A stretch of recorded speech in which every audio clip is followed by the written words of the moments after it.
This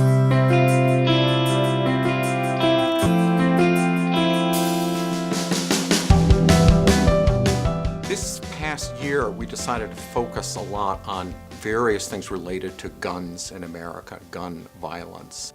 When we started this project and looking at the numbers, there were two sets of statistics that really jumped out at us. Most recent year in the US, there were roughly 30,000 gun deaths of all types, murders, homicides, accidents. 2/3 of all gun deaths are suicides. I think a lot of people don't realize that. And conversely, of all the suicides, about 40,000 a year, again, half of those suicides are gun deaths. And in the Rocky Mountain states, it's 60% of all suicides. So the numbers are startling. And I decided to look at the role that guns play in the high suicide rate in the US, the role that mental health plays, the role that access to firearms plays.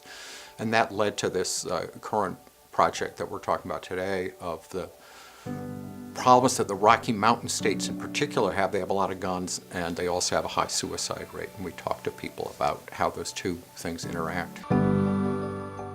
Well, I think with this project, one thing that we tried very hard to do that I think was appreciated by people involved in this field was not writing a confrontational story. I think we tried not to pick a good side, a bad side, not to make it a story about gun control versus gun rights, but to write about people trying to bridge that gap, trying to work together.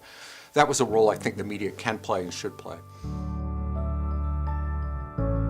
It meant an awful lot, and here's why. We wrote this story for a national audience, and we're really trying to present what was going on in the West to people not in the West. And it meant a huge amount to me and my colleagues to have this story appreciated by the frontline suicide prevention people in Colorado. That meant a huge amount because we tried very hard with the story. We worked hard on it. And to have the people who know the most about the situation here appreciate our story, it was a real honor. We